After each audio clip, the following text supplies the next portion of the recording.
Being Venezuelan, as someone born in the US, it means a lot to me.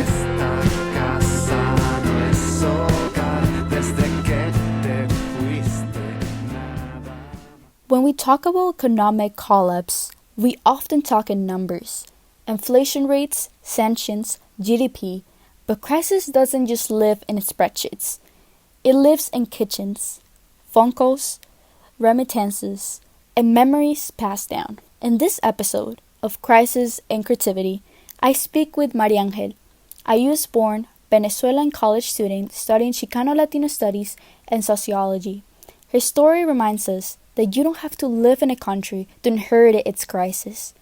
Through family, culture, and education, Venezuela shaped how she understands money, survival, and opportunity. This is a conversation about diaspora, identity, and how global political decisions echo across generations. Hi, I'm Mariangel. I'm 20 years old. I was born and raised in Chicago, and I go to Pomona College doing a double major on sociology and CLS. I have two siblings and my mom and my dad, all of whom migrated from Venezuela.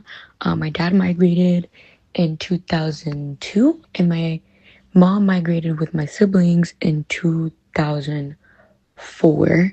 For being Venezuelan, as someone born in the US, it means a lot to me. I think growing up, especially being from Chicago, Chicago, when it comes to Latinx communities and identities, Mexican and Puerto Rican identities are very, very prevalent because of the very big population and communities that we have of people that identify as Mexican and Puerto Rican.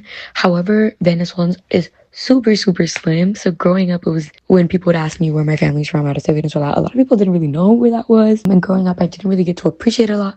But that doesn't mean that I didn't grow up with the culture within my own household.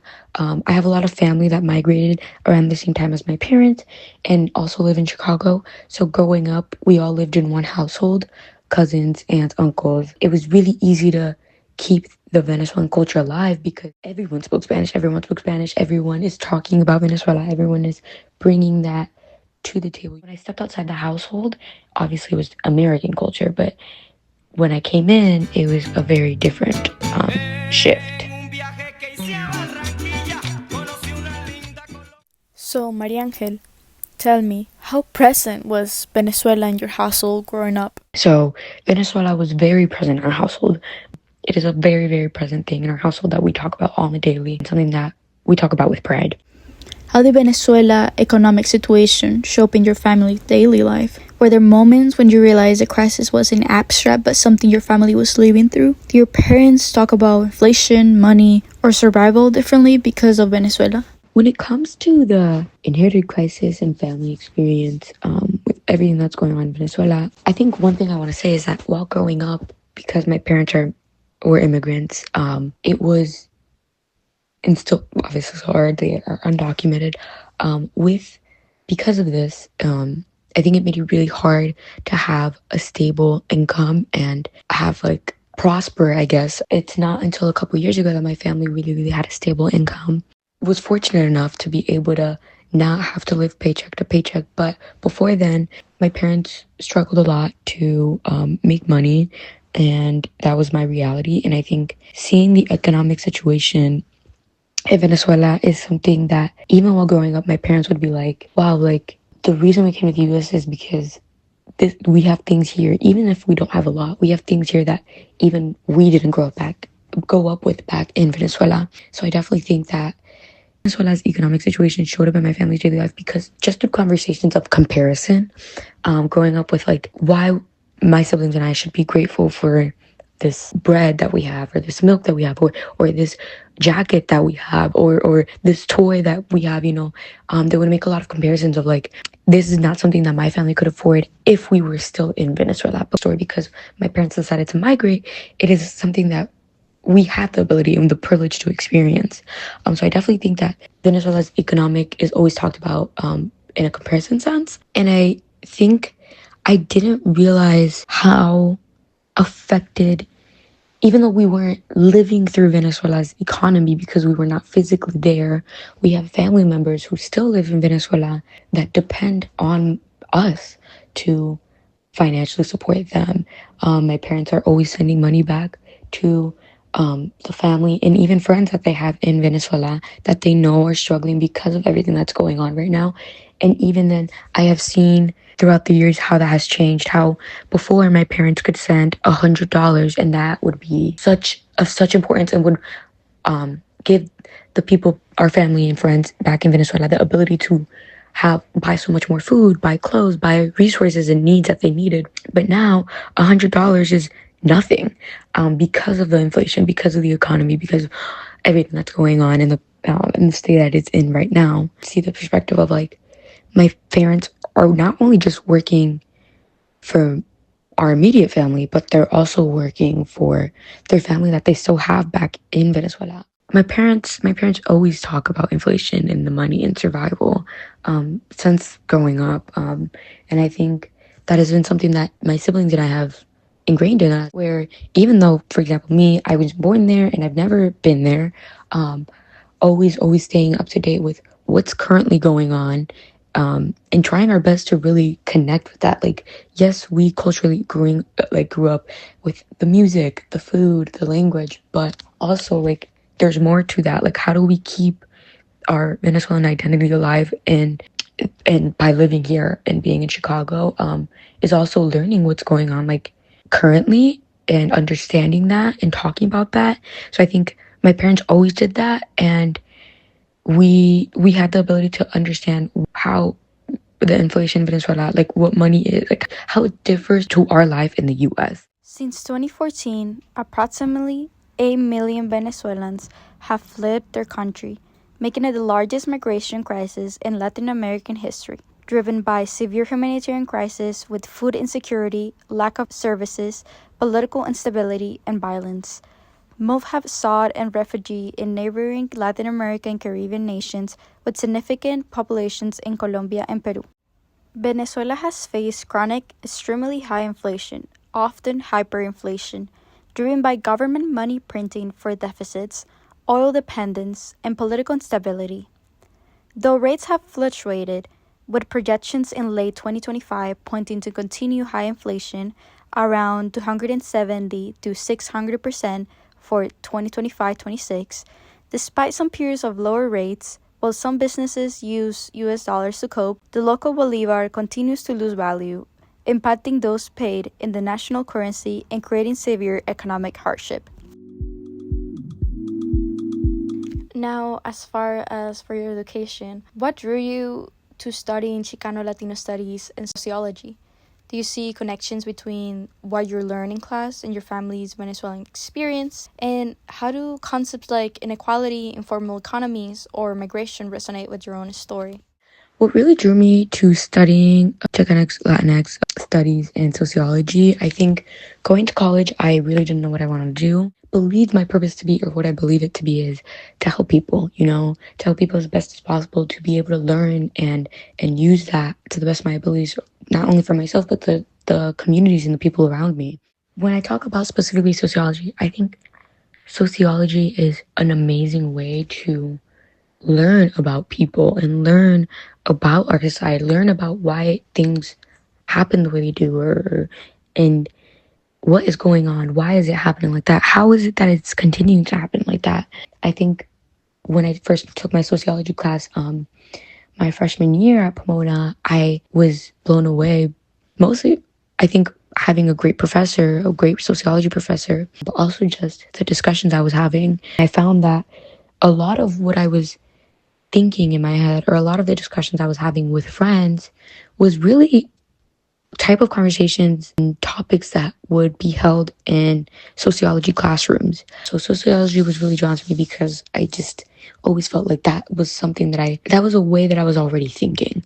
And by taking one class, I felt like I have since just felt that stronger and stronger connection with sociology, and that I've come to understand what is going on around me and the people around me through a sociological lens.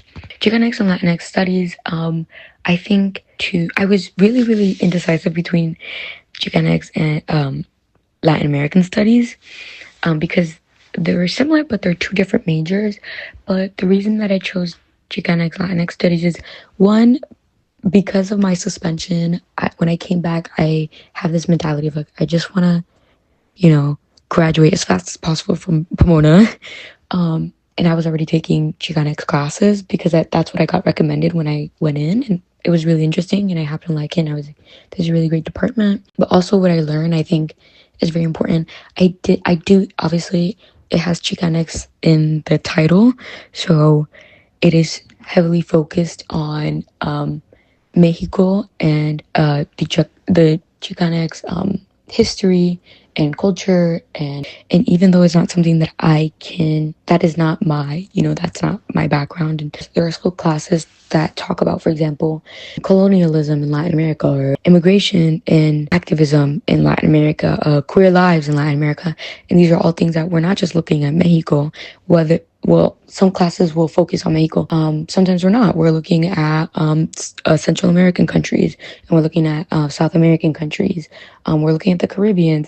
And yeah, I think what really, really concentrated my me picking Chicanic Latinx studies was me, because I was really, really comfortable with the department, but I still really love the classes, and I love the material that I learned. And I do see a lot of connections in my family's Venezuelan experience and what I learned in class, because again, even though it is like I could be learning about a country that is not Venezuela, I can be learning about Mexico, I could be learning about Ecuador, I can be learning about Colombia, Peru, literally any country, and it'll be this connection of like, I don't come from that culture, I don't have the same cultural background, but this foundation, this idea, this struggle, this, whatever it is, that sometimes you'll find people in class that'll be like, oh, I'm not this nationality I'm not from this country that we're learning about, but I relate to it because of this, that, and the third, you know what I mean? There's still a level of relatability that can be found, that I think there's a lot of connections that can be made, regardless of where you're from, and even outside of Latin America. I think inequality, informal economies, or migration, it makes up my story. And I think my story specifically can't be told without telling the story of my family.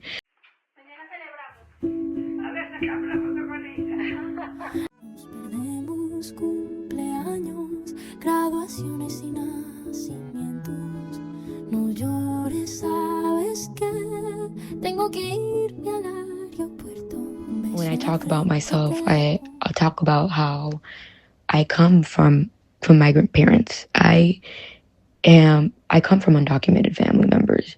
I come from a Spanish-speaking household. I come from a non-American cultural home, I guess.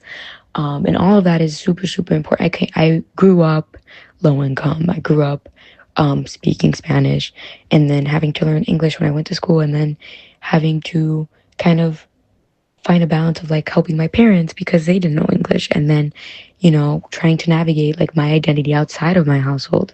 Informal economies, migration, all of it is something that really resonates with my story. And I think even just Chicago as a city, you will find a lot of people, Venezuelan or not, that also relate to these concepts, because Chicago is such a diverse city. It is considered a sanctuary city, which means that a lot of undocumented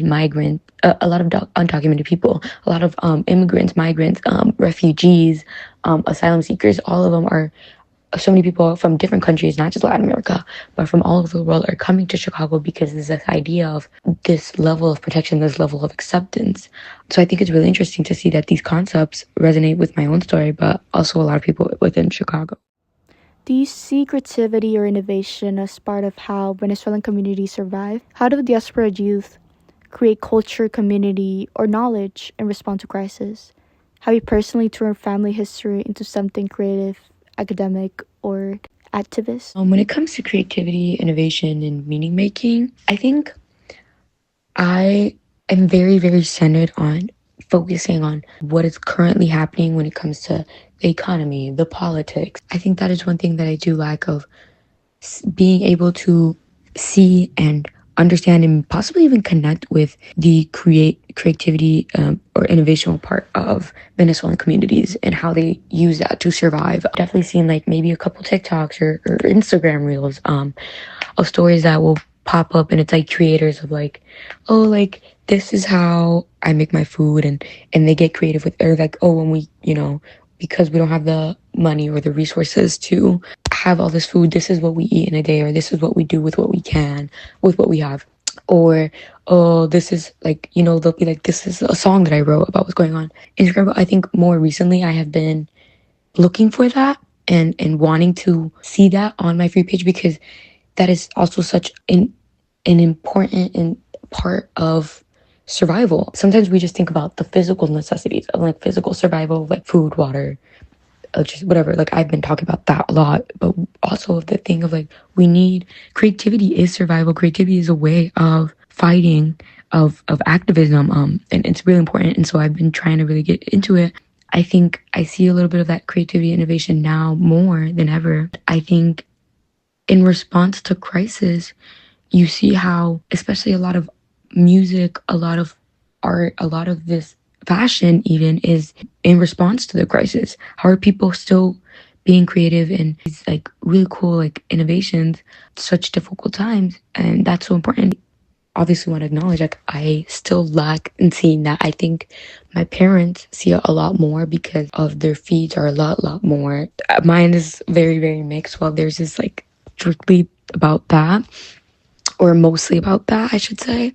And they show me like, look at what this person is doing, and look at this. And I think even art that is not like specifically like an art about what is currently happening in Venezuela, but is an artist from Venezuela that painted something and it's like, or I'm using this drawing or whatever they made to raise funds for this person, or it's all connected.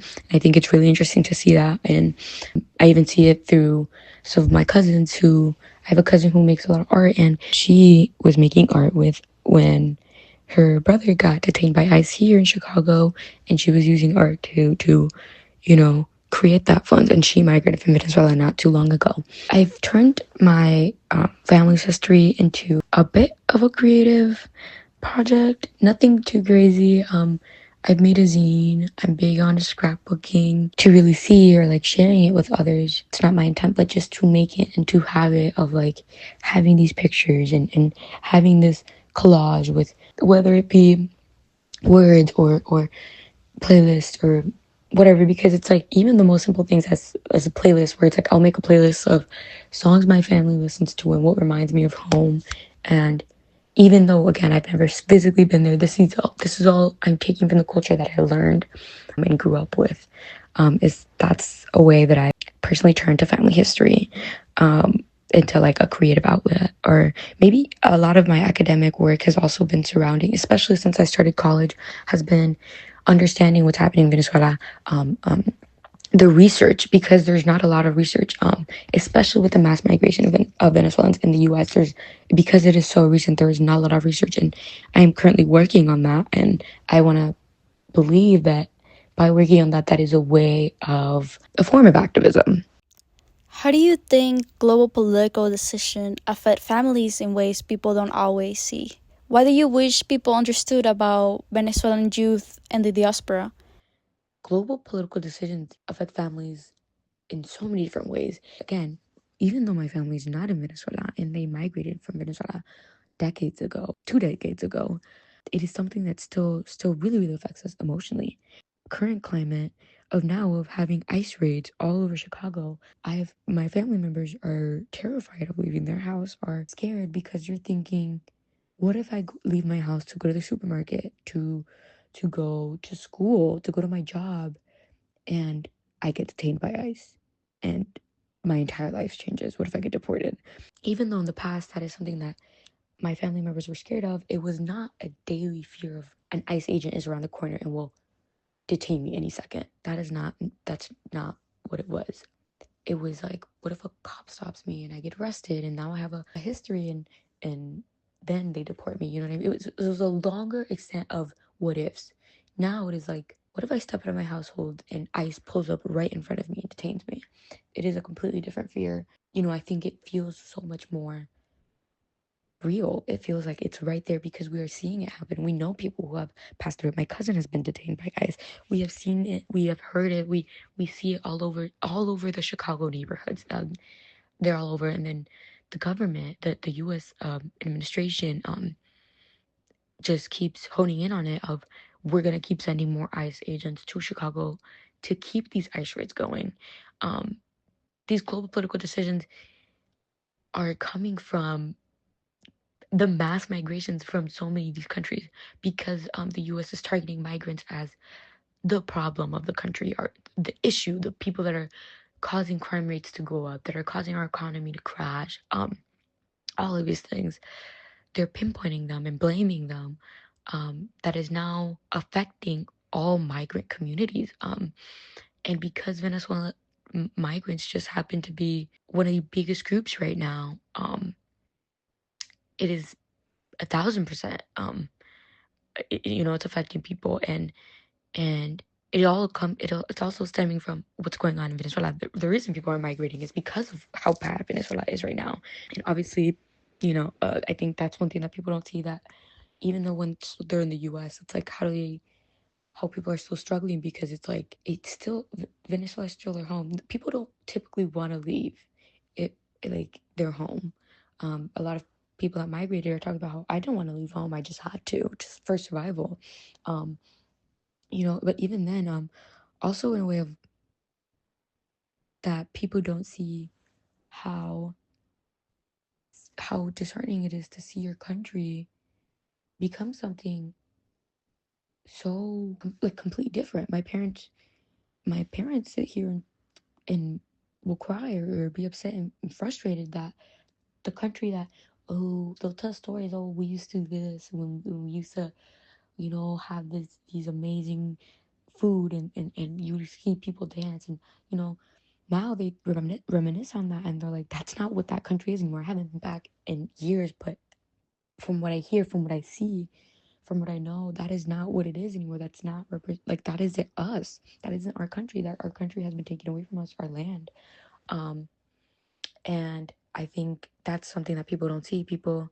A lot of people that are looking at Venezuelan migrants are seeing, oh, they're coming and they have TPS, temporary protection status, and they're getting funding from the government, they're getting housing, they're getting jobs, they're getting, permits or whatever.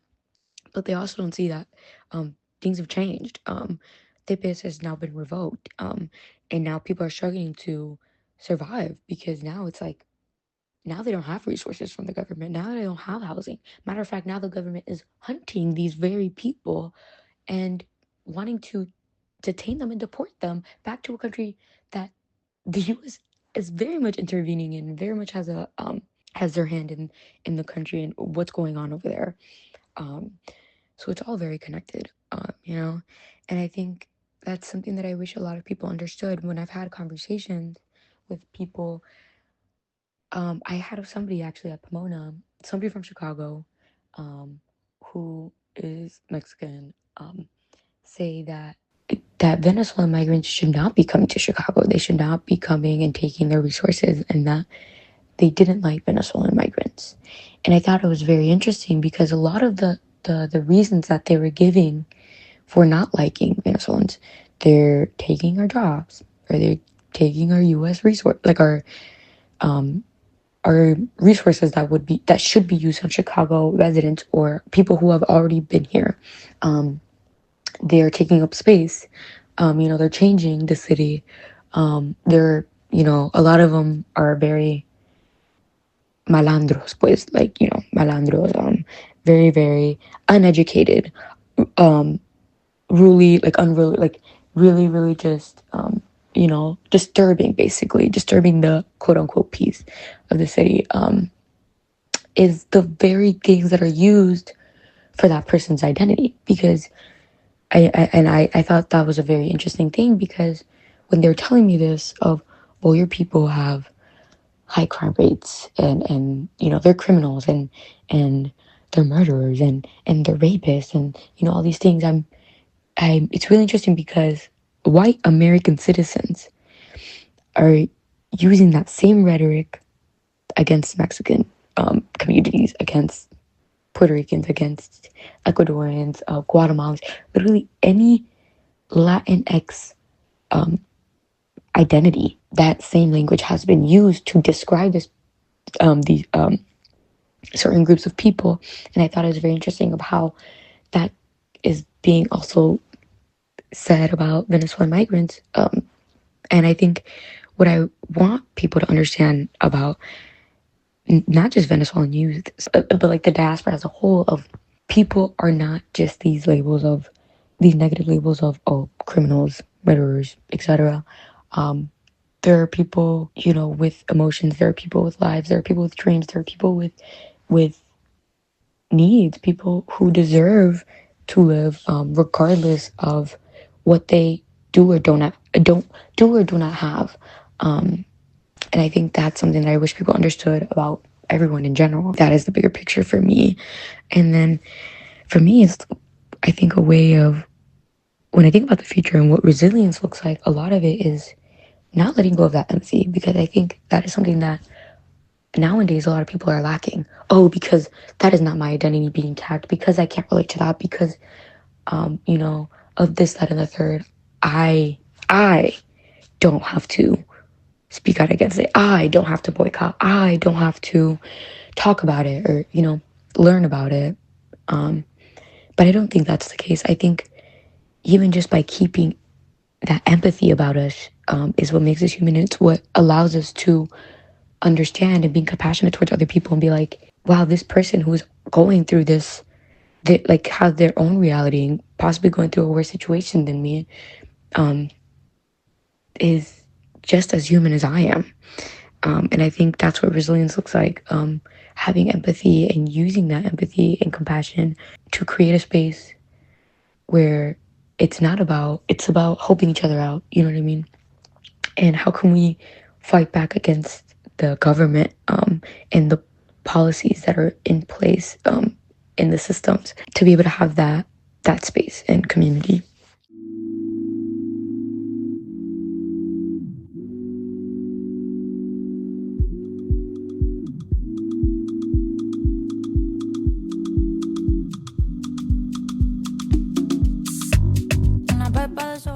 Mariangel's story reminds us that crisis doesn't end when someone migrates. It changes form, and sometimes it becomes knowledge, something the next generation studies, names, and reimagines. While Venezuela often disappears from the news cycle, the effects of this crisis continue to shape the lives of millions, especially young people, both inside the country and across the diaspora. This project is only a beginning. As long as instability exists, so will the creativity and resilience of those living through it. These stories matter, not just for Venezuela, but for how we understand crisis everywhere. I'm Melissa, and this has been Crisis and Creativity, a space to listen, reflect, and rethink what survival really looks like. If these stories move you, share them, sit with them, and question the systems behind them, because understanding crisis is the first step towards changing it. Thank you for listening.